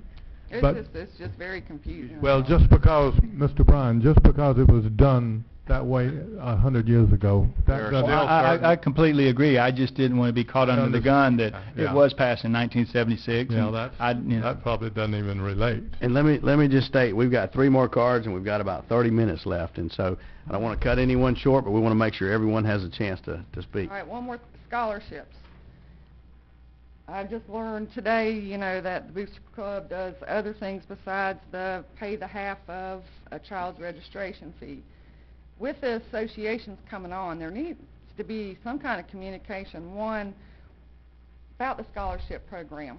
We had one child last spring, and it was only $22.50 that her mom applied for it in April. We did not get a check till July. I know this gentleman with football, he had to fight for his 10 when we went to the board meeting to get his money. Now, And he Between had a you lot more and the money. boosters, though, right? Yeah. I don't think the county has anything to do with that. yeah. They do? No, the See, county doesn't that's- have So anything. they're their own entity? Yes. That's the another boosters. nonprofit. That's between you That's and what the they were boosters. saying in that thing. So they're their own association just like we are. Yeah, just like you want the county out of So your luckily, business, we we don't got to need stay to- out of their business, too. That's not our fault. So they don't answer to y'all? No, the boosters are, let's see, the boosters It's just put like their the money Friends of into the Wakulla county. Springs or the Friends of the Library. So They they're don't, just supporting the rec park? yep. Right. They They don't But have not- anything to do with but us. not the Like we county, are? Or they- exactly. okay. Yes. They don't answer to us at all. We didn't know. Did we not no, receive the no, no, booster no, fund no. money? Yeah, so I agree that we don't need to be auditing their books, but I am concerned that we need to understand what each of these associations are operating on, what their bylaws are, what the rules that are being put out for the recreation, the play, because that goes to making a level playing field, and that the county has a vested interest in that, in making sure all the children are treated equally. And so we need to see those kind of documents. And I think the bylaws would be available to the public, so that wouldn't be something that would be You wanna make above sure and there's no beyond. discrimination of I any mean, sort. anybody can get them. But my concern was y'all changing our bylaws, Y'all No, we don't That's have what we were the, we told. don't have Changing the, our They wanted to softball approve our rules. bylaws. I think what Howard's saying is this: if we are tacitly giving you approval by entering into this agreement by letting you use our fields, we at least need to make sure, and I'm sure it does, that it's fair. There's no discriminatory practices of any sort. Certainly not to change it and say, no, we want you to let 9-year-olds play instead. We don't care about that. We got enough problems to not need that. Make sure it's... We it's definitely consistent. need to see bylaws. That's And- part of the That's gig. fine. Yeah. and the other thing is, when this has recently been taken over by an association, did you have help, like in a transition of how things should be set up, how the rules that you're operating under would be going? And We had to get an attorney and a CPA, and they helped us. but as far as the children out on the field and the rules under which you're playing, did you have any help with that? We got Brian, I mean, we got that Brian kinda handout. took- Yeah, and yeah, put us in that direction. Did the National Association help you at all? No, Once we- you, the Dixie. Yeah, we're under Dixie. We're under Yeah. Dixie. so Dixie, I'm assuming We helped. just went under Dixie Youth this season for Okay. the first time.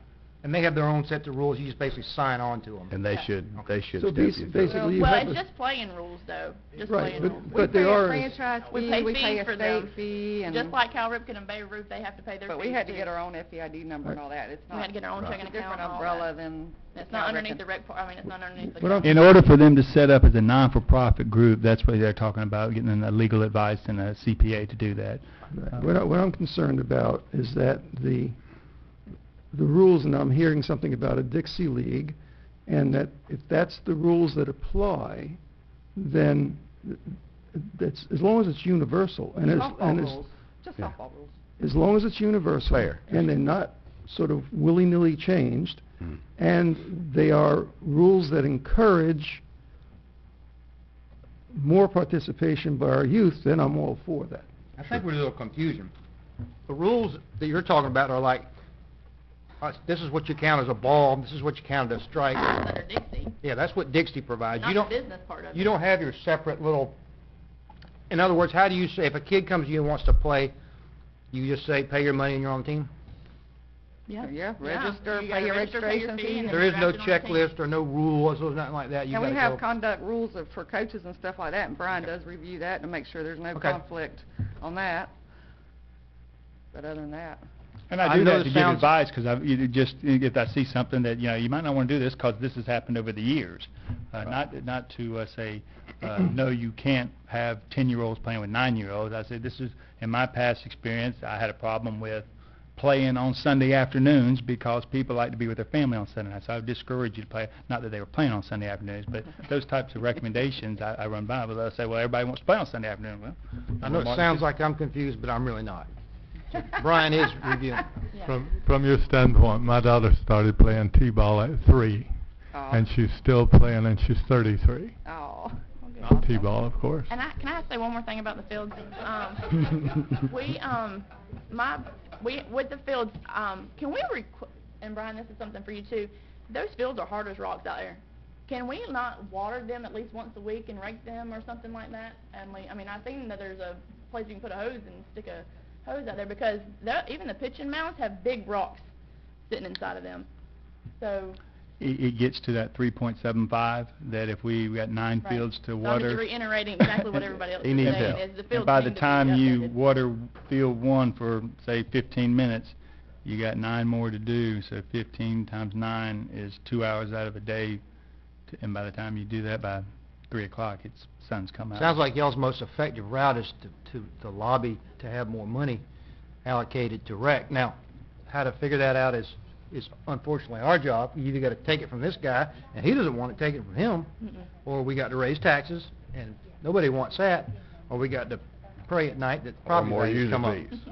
Well, if property values come up, then we can decide, because I don't want to get too in deep, but the last 3 or 4 years, we haven't raised property taxes, and we've kept soaking up the reductions. Employees haven't had a raise in, 4 or 5 years, Jessica? So hopefully the economy's coming back and we can start enjoying the good old days again, I hope. And I just hope y'all don't raise, I've heard there might be rumor of raising... Please don't raise the user fee, the because that's $20. going to jack our prices up, and there's going to be less girls or boys being able to We're play. keeping ours- We trying to keep don't, us the lowest we don't possible. raise your fees. You, the The users- association, Well, determine. $25 Oh. fee. $25 Oh, the fee that we $25. have to pay for the field. The And reason they're- we're keeping ours so low is we want to reach as many girls as possible, not just the middle class. Yeah. And we And the doubled our upper numbers class. since last year. We went from 70 girls to almost 127. I mean, we're almost, If it wasn't You for our know. businesses in Crawfordville, for sponsorships, we wouldn't we be wouldn't be here. able to have a program. Well, Just thank saying. y'all. We appreciate Thank you. Alan Andrews. While he's coming up, I played high school on a football field that had rocks, and we beat a team one time because they were running for a touchdown and stepped in a hole and didn't make it. Thank you. Alan Andrews, a couple of questions. Brian's been helpful in emailing me some information. One of the questions that I don't think we've got an answer to is what happens with the money at the concession stands. Because I think you asked, Mr. Moore, how much is profit in that. I was emailed what looks like a copy of a lease from 2009, but it doesn't show it's been renewed since that time. It needs to be... Okay, so apparently there's and I guess this would be something, and again, I don't know whether this is under the purview of this Rec Booster Club, Recreation Board, Booster Club. or the county. But apparently from, it looks like the last lease I see shows from 2009 about a renewal, and also with insurance, which only goes to 2009. So apparently there's no insurance on the facilities that they're supposedly using. No, they still have their... Okay, yeah, they that do. policy was only 2009, but apparently there's no lease, so either that lease could be open for bidding, because one of the concerns we have was that in girls softball, we have no concession stand.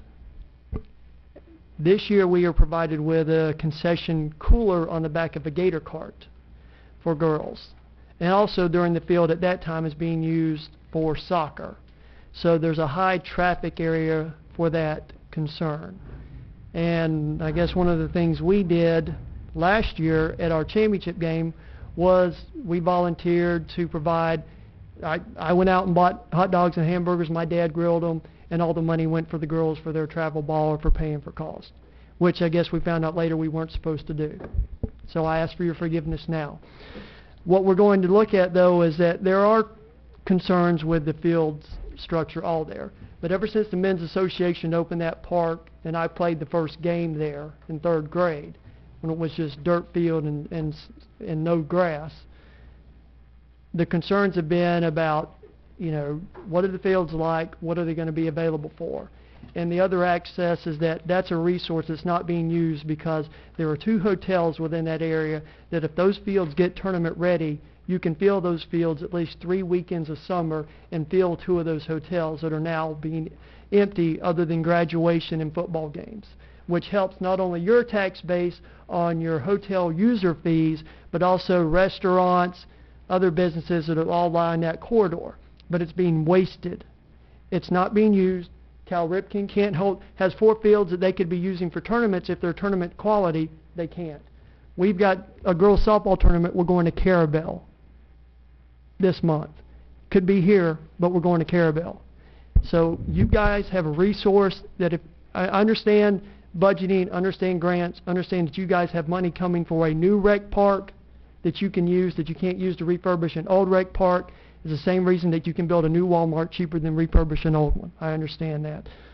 But if you guys don't get on that, you're going to waste that, and you're going to realize that all these kids who are playing travel ball in Tallahassee, and parents who drive up there 3 nights a week and buy dinner 3 nights a week uptown and do all that, if it doesn't get used here, that's more and more of these kids who are going to go travel uptown, not play here. And not only are you guys losing out on the association fees, but then those kids, as they get older, because as Brian will probably tell you, most of the kids who are in the rec park youth leagues are in the younger areas. Once they get to the older groups, either association or middle school, if they play travel ball, they're not going to play down here.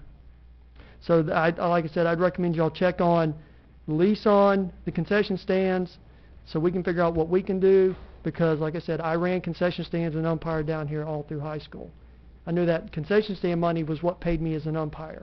It helped pay the cost on the field. It helped pay electricity on when we had only 3 softball fields.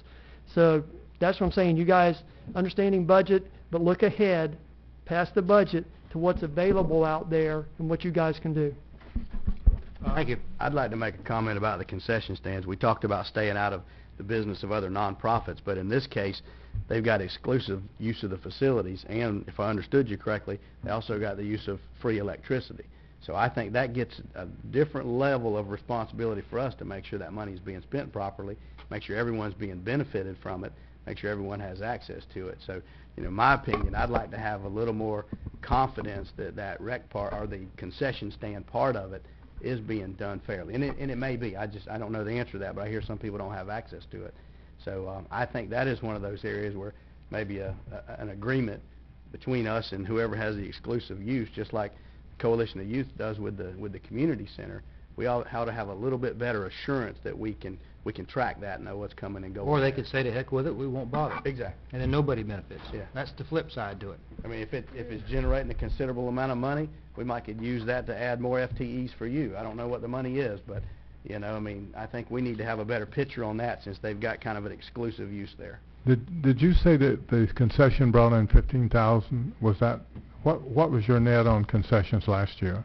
I don't know that. He doesn't collect I the don't have those books. That's the rec. Okay, booster then the book. other But question, if you've got the associations that are, let's say the softball association are using the field, could they not provide what is the difficulty with them providing their own concession? For them operating, where I came from, we operate our own concession stands.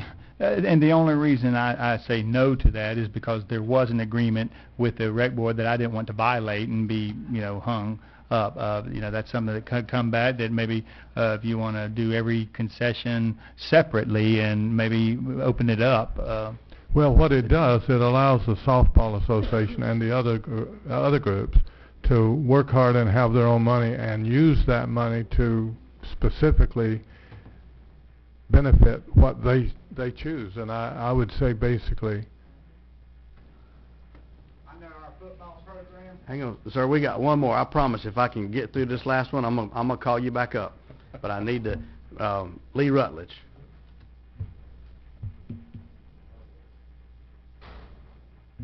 Thank you, guys. Lee Rutledge. This is my first year as president of the Cal Ripken Association. I'm going to do a little piggybacking off what Mr. Andrews just said. Just as far as if we could get these fields dressed up and taken care of, we could bring a lot of revenue to the county with the 2 hotels down there, with the restaurants here, the Walmart. Like Mr. Crum said, our sons play on the same travel ball team. We've got 3 different travel baseball teams down here in the county that every other weekend, if not every weekend, they're traveling to a different facility to play. There's Travel Ball USA and USSSA travel sites that we could start hosting these tournaments here in our county, providing funding.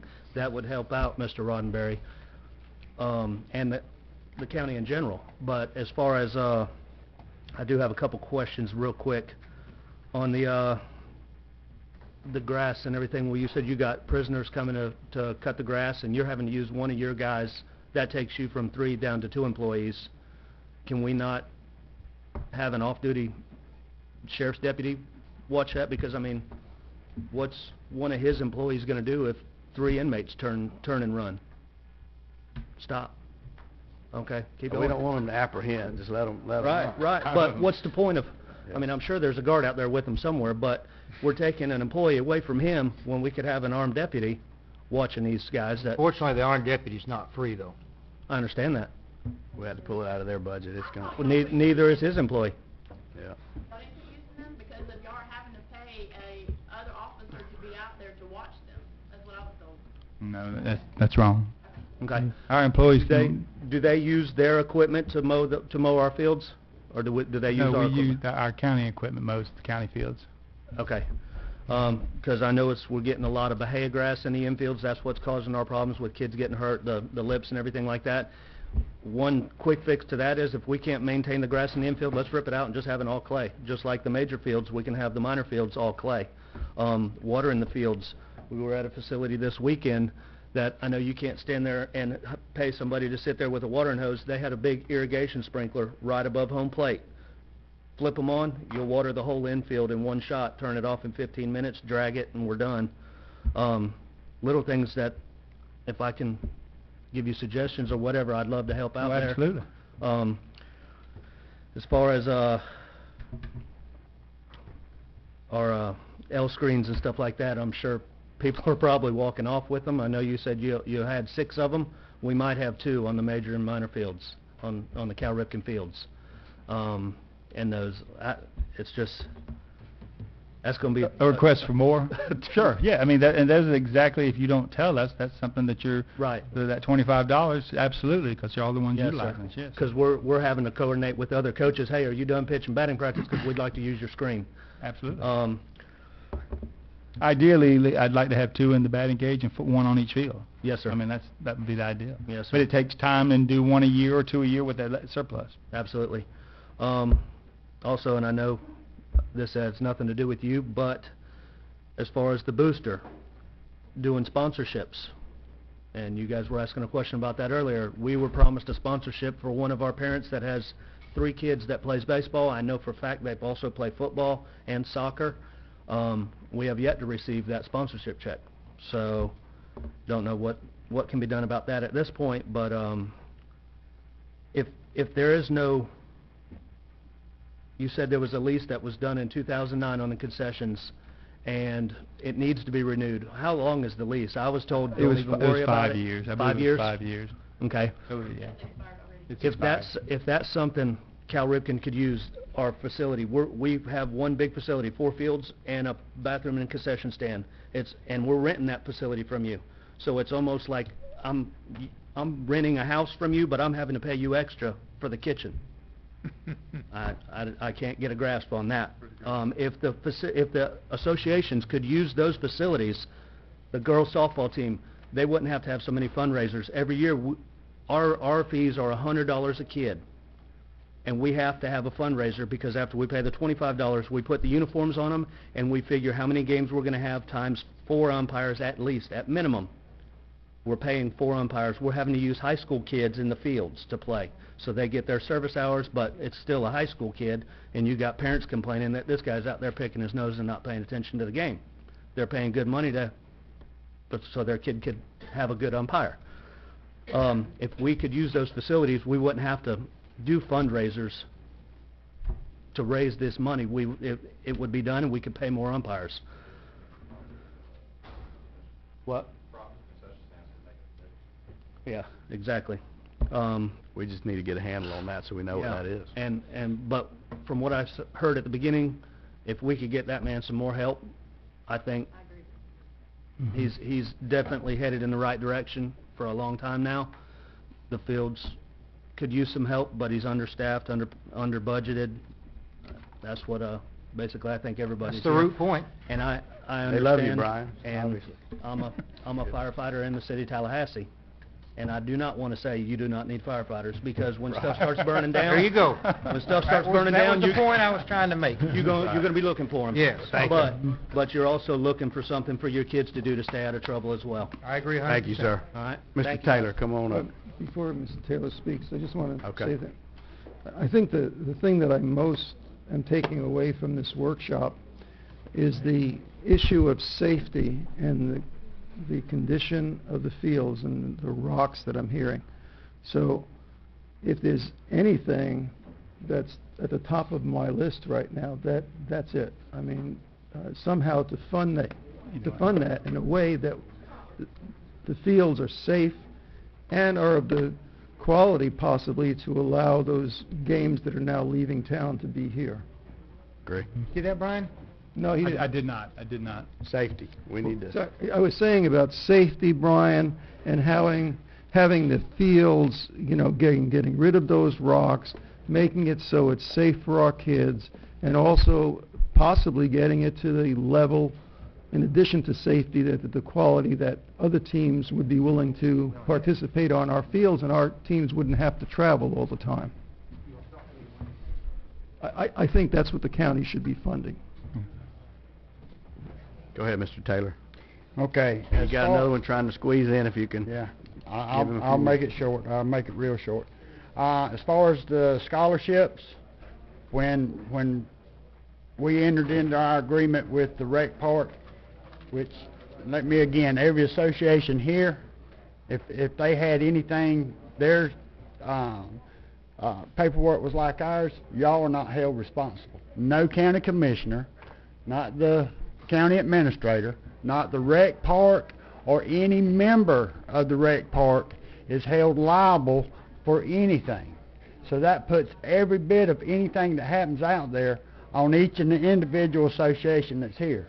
All right, as far as the rec park board, as far as the scholarships, when I went before the rec park board, I asked them specifically how much money, profit, did the concession stand make during football season. They told me almost $5,000, Mr. Taylor. They owed us $1,550. It's what they owed us and what they agreed to pay before the season ever started. So there's money left over from that concession stand. I don't know what they use it for, never been told, never really asked. But also, each one of the county commissioners, including you, Mr. Kessler, thank you for paying attention, appoint a member to that rec park board. Some of y'all have members on there that hadn't showed up for meetings in months. And I ain't talking about 1 or 2 months. I'm talking about several months. Mr. Moore, me and you've had this discussion before. You know, you might need to check on, since you're putting these people on that board, you might need to have responsible people that's going to show up for the meetings. I think we can fix that with a process, that if they don't show up a certain number of meetings, they're off, and it's up to us to find replacements. Pete's my guy. If my person is not showing up, you call me after this meeting. Well, I'm telling your persons ain't showing up. That person will be replaced, I'm telling you. Thank you, sir. Landon That's Davis. We've got about 10 minutes till our next meeting. I can answer some of your questions about your concession stands. About 8. Are you on the boosters, Landon? Yes, I am. Thank you. I'm Mr. Kessler's. I missed 2 since I've been on there. Okay. Your concession stand, the reason the Booster Club took over was you had money missing. You had parents coming in running concession stands. And at the end of the night, they didn't have enough money to pay for the food that was going in there. So and that fell back on the recreation department.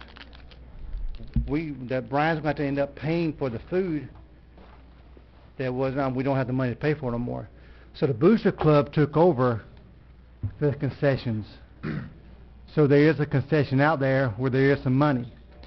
And what Mr. Taylor said about the Booster Club not having the money given scholarships, the problem is it goes to Miss Peggy.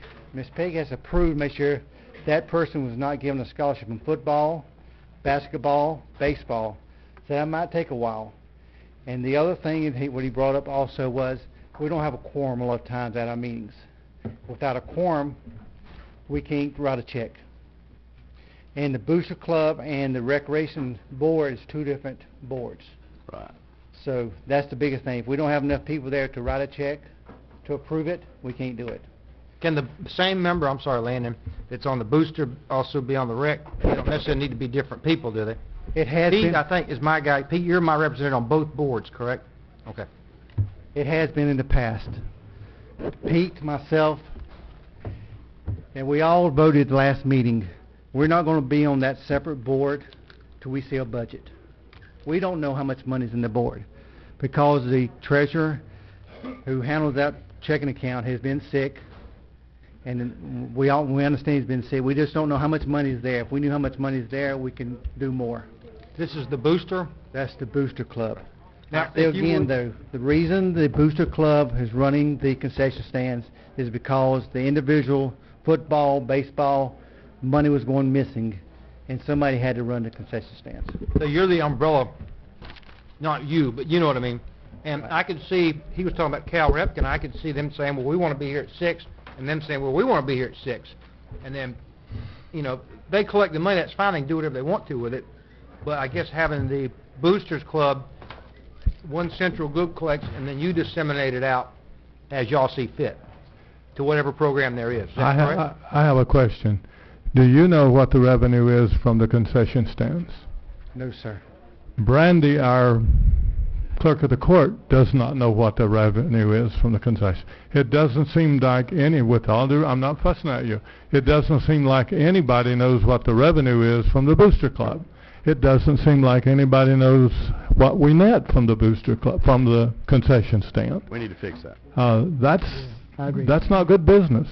And it's not. You're right. Yeah, it's not your fault. And when you mentioned that the associations would run the concession stand and then not have the money to pay, that's a simple solution. Make them bring the food already paid for to the thing. I don't think the softball association would mind at all putting up the money to bring 16 cases of Cokes and 9,000 hot dogs already paid for.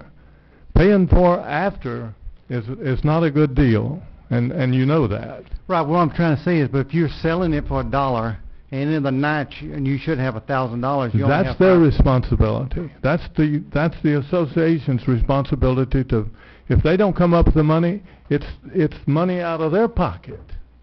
You're right, but they're going to come back to the recreation department and then to the board saying, we need some help here. We've got to step. No, we're not going to do that.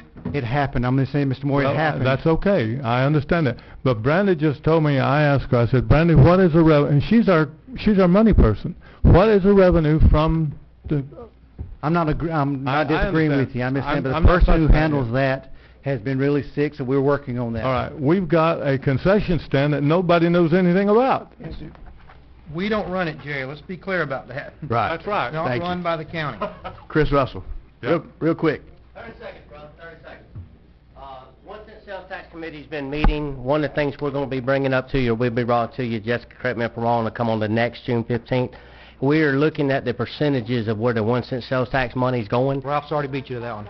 Have you? Sorry, Oh, came yeah. in late. Please support that. And all the rec park folks, y'all need to come out here and let them know that's important to you. We're at the advisory committee saying that's important to you, but we need you to come out here and show it's important, okay? Don't bring it to us so small that we approve it automatically. Well, Don't bring us a small number. You'll have the opportunity to amend it. Double it. Hey, we're trying to get the train out of the station, you know, wherever you want to take it. What is the percent, Mr. Russell? 5%. I'd say go to 10, be my vote. Yeah. Exactly. Okay, we've got 5 minutes left. You guys want to take a break or any follow-ups, anything? Yeah, I think All we need right, to we're take a going to break stand real quick. adjourned for the workshop, and 5 minutes we'll start the board meeting.